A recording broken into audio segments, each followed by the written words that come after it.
Mic check, one.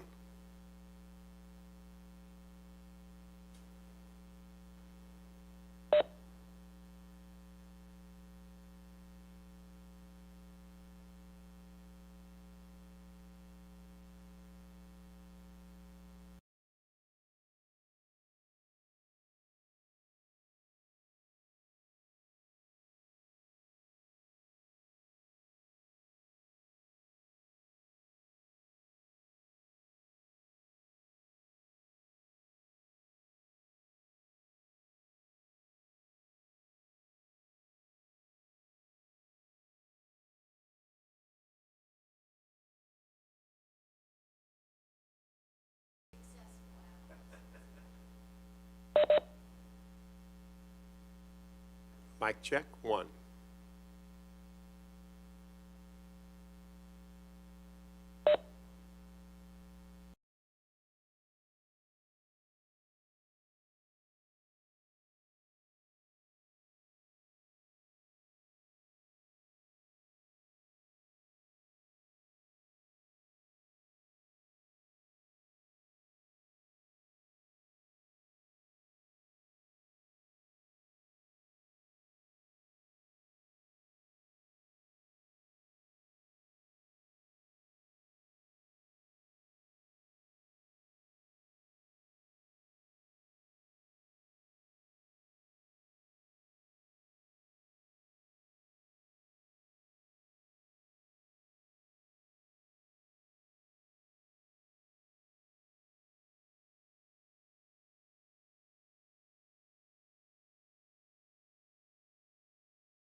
Morning, everyone. It is 11 a.m. and all the commissioners are present, so we will begin the agenda meeting for today, Wednesday, November 5th.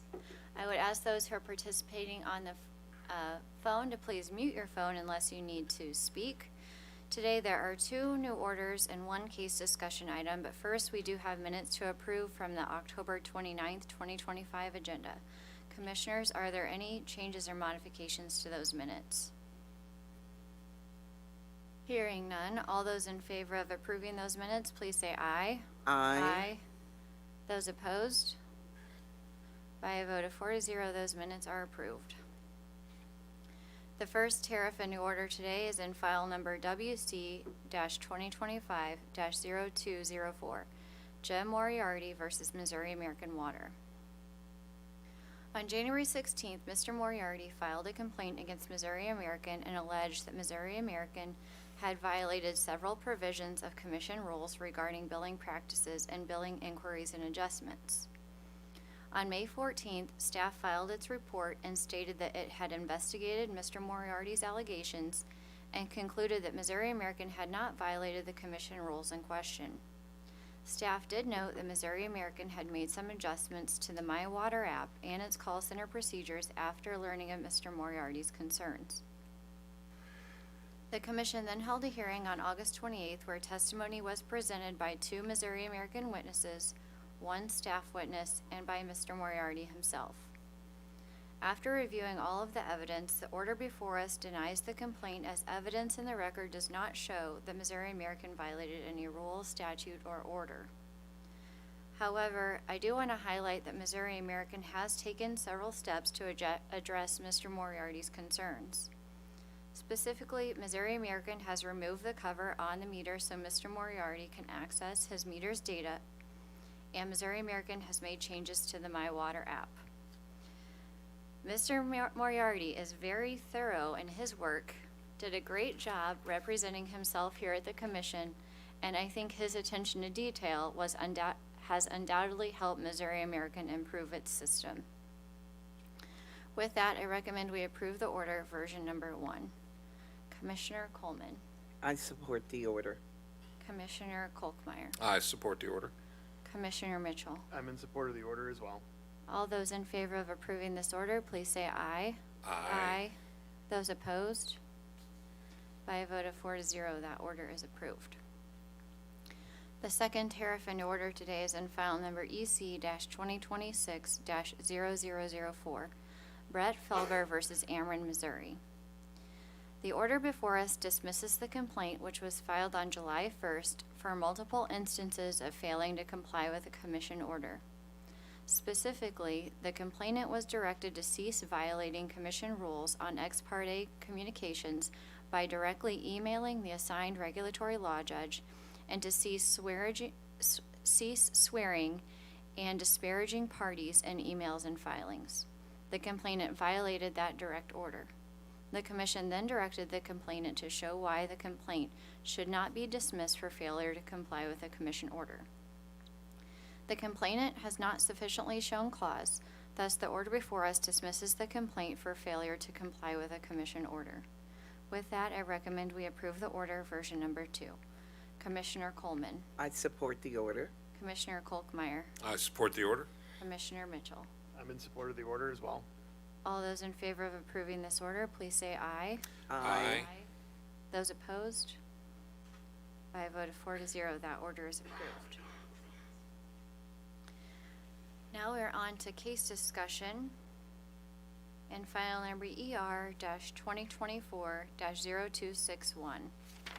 In the matter of the request of Liberty for authority to file tariffs increasing rates for electric service provided to customers in its Missouri service area.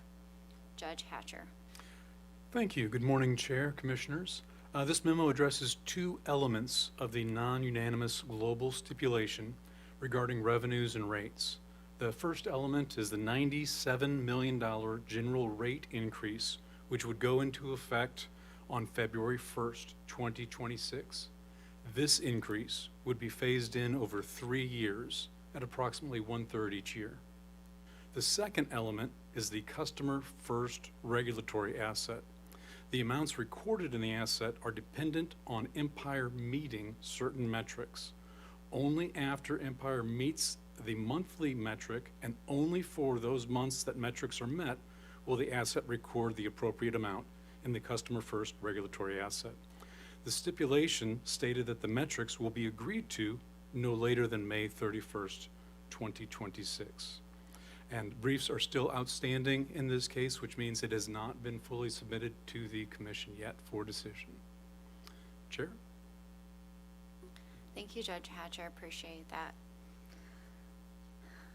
I've given this case serious contemplation, and that has led me to these remarks today. After attending the local public hearings, reading the pre-filed testimony, and listening to the testimony at the hearing, this case presents the commission with a difficult decision.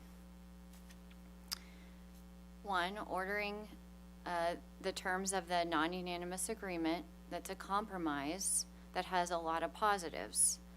An agreed-to rate increase that is much lower than what Liberty or staff had proposed, phased in to help reduce customer rate shock, $8 million from Liberty's shareholders for arrearage forgiveness to help customers struggling to pay their bills, customer first performance metrics that allow the parties to agree on metrics related to billing and holding the company accountable for meeting those metrics, or commission option 2, ordering OPC and Consumer Counsel's position, which is that there's not enough evidence to support a rate increase, or lastly, either staff or Liberty's filed recommendations, which would result in higher rate increases than the non-unanimous agreement.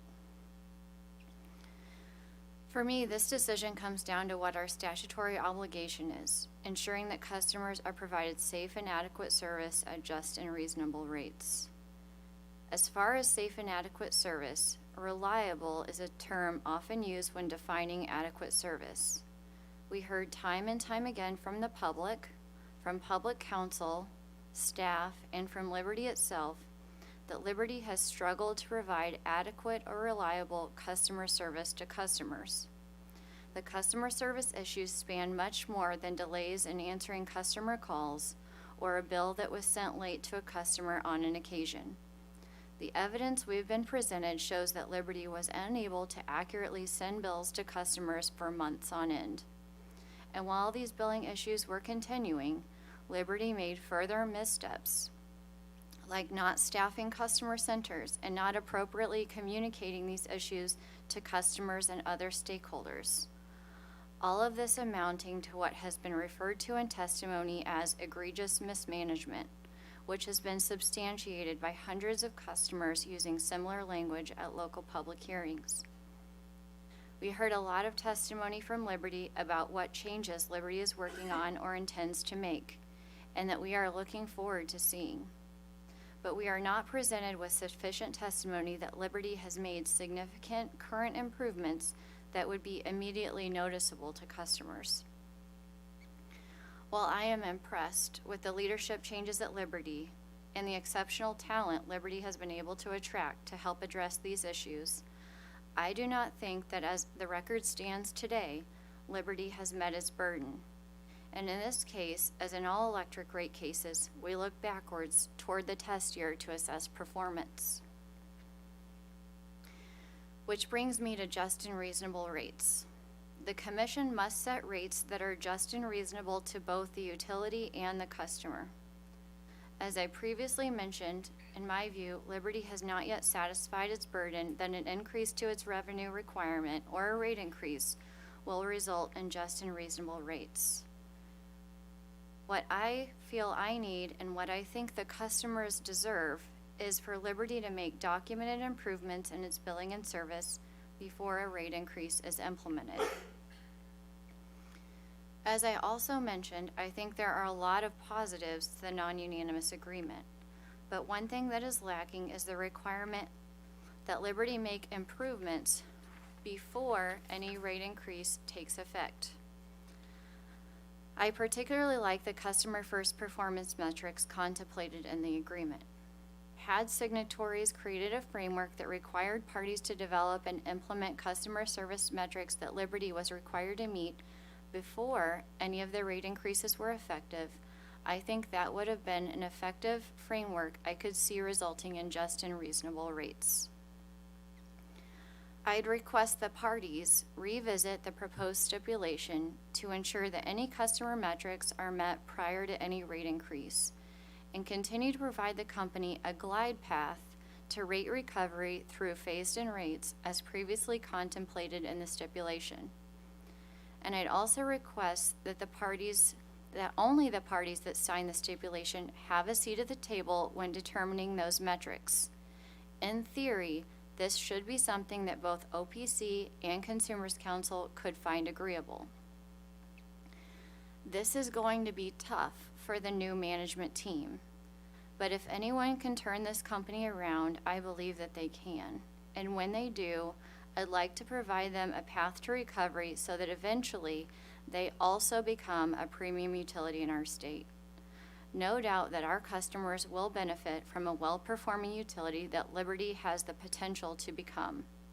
But until then, the customer's interests must come first, and they have spoken loud and clear. But with that, I would like to open it up for my fellow commissioners to share their thoughts. Commissioner Coleman. Thank you, Madam Chair. I agree with everything you've said. During the hearings that I listened in on, you and Commissioners Kogmeyer and Mitchell were able to attend those meetings throughout the southwestern part of the state, and I appreciate that. Listening to all of the testimony by the customers left me very concerned. This issue with Liberty has been an ongoing progressive problem for a long time. And now that we've had the evidentiary hearings and of course listened to testimony concerning the concerns put forth by parties and the information we got from Liberty, my first thought was I didn't want to give them a dime. I just don't feel that we can reward any organization, any company, any corporation that performs this poorly. However, I do have full confidence in new leadership. I just don't understand what took so long to get the new leadership. I do feel that the new leadership gives us reason to have confidence that going forward things would change. And it even came out in the testimony by management there at Liberty that they have seen positive changes with the new leadership overall. Everything you said about just and reasonable rates, I concur with. I believe that we need to do what's best for all concerned. We want the company to be successful. We want the company to be able to serve the customers in their territory. We also want the customers to be able to rely on who they spend their money with. None of us in any instance should be paying for the significantly expressed poor service that has been a part of Liberty's history. So again, I concur with your comments. I believe that there is an opportunity here to make this a good situation for all. So I'm leaning in your direction. Thank you, Madam Chair. Thank you, Commissioner Coleman. Commissioner Kolkmeyer. Thank you, Madam Chair. I'm not sure I can add much to what you and Commissioner Coleman just gave. Yes, we've heard loud and clear from the customers. We heard a year ago from the customers on the water, and we were hoping, or I was hoping, that the company would have turned this around from that case till today. And yes, we see improvements, but I don't think we've seen enough. I know it's going to take a while, but the customer service and the billing is in a really, really bad case and situation. And somehow, some way, they're going to have to get this turned around. It's totally unacceptable to their customers. And yes, we did. We heard from the customers loud and clear. So taking this back and trying to work some of this out and getting the guardrails on, I'm in full support. So thank you, Madam Chair. Thank you, Commissioner Kolkmeyer. Commissioner Mitchell. Thank you, Madam Chair, and my thinking aligns with yours and the other commissioners. And having been through the hearings, the local public hearings, the evidentiary hearing, and reading the record, I think the record and the testimony is very clear. And between the local public hearings and the investigation docket that was opened into this matter, we heard from more than 700 witnesses who shared their firsthand and personal experiences regarding the adequacy of the company's service. And there is no debate that Liberty has not met its burden, that the proof has been adequate, or that the service has been adequate in the past, nor that it is adequate as we sit here today. I agree that Liberty hasn't demonstrated that an increase in its rates will result in just and reasonable rates. And like Commissioner Kolkmeyer, I'm concerned that this issue is spilling over into the water and gas utilities as well.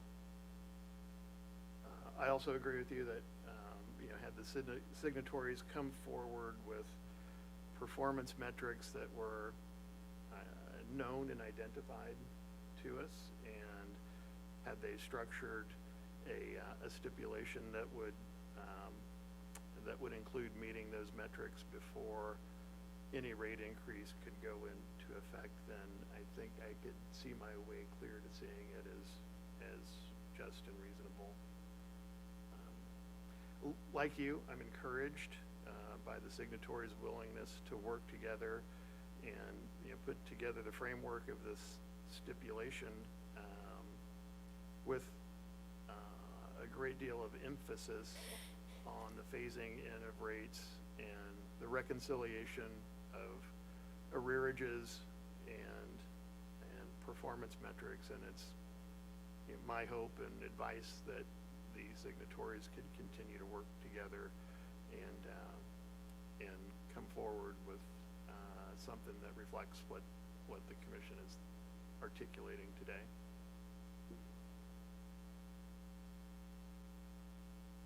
Thank you, Commissioner Mitchell. Commissioner Coleman.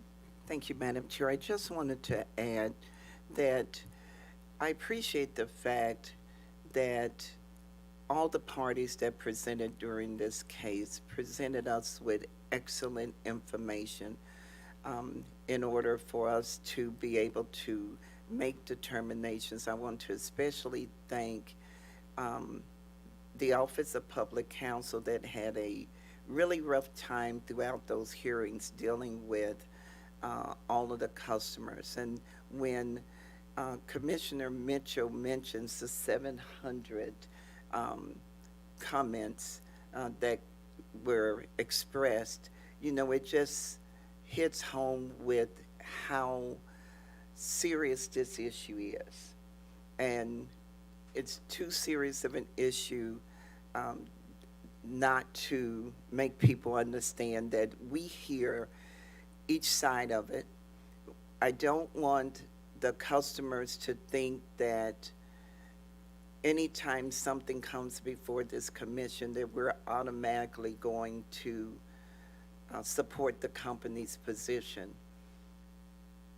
When we're out there at those local public hearings, a lot of people don't even know that we are the Public Service Commission. They think that everything is just one big body. There's the company, and then there's us, and we're supposed to protect only them. There's a lot that we do, a lot that goes into the decisions that are made. I do think the stipulation overall is reasonable and an acceptable compromise, but that's in part because of all of the testimony, all the work, all of the time that went into presenting this case. So I just like to thank the parties for giving us a clear understanding, and also the customers for coming out in Nixa, Joplin, Aurora, all over southwestern Missouri, so that we could get a clear picture. So thank you, Madam Chair. Thank you, Commissioner Coleman. Any further comments from the commission? Hearing none. Thank you, Judge Hatcher. Thank you. The last item on the docket today is scheduling. So today at noon, we do have a rulemaking hearing in case OX-2026-0047 on the commission's rule relating to cold weather maintenance here in room 310 at noon with Judge DePel. Thursday, November 13th, we'll have agenda at 11 a.m., which was moved due to the Veterans Day holiday. That day, we will also have a rulemaking hearing in case OX-2026-0045 on advanced meters, also here in room 310 at noon with Judge DePel. Monday, November 17th through Friday, November 21st, we have an evidentiary hearing in case ET-2025-0184 in the matter of the application of Ameren, Missouri for approval of new modified tariffs for service for large load customers here in room 310 at 9 a.m. with Judge Clark. During that week, Wednesday, November 19th, we have agenda at 11 a.m., and Friday, November 21st, we have a rulemaking hearing in case OX-2026-0046 on HVAC here in room 305 next door at noon with Judge DePel. Commissioners, are there any changes or modifications to this schedule? Hearing none, any further business coming before the commission? Hearing none, we are adjourned. Thank you, everyone. Thanks, Madam Chair.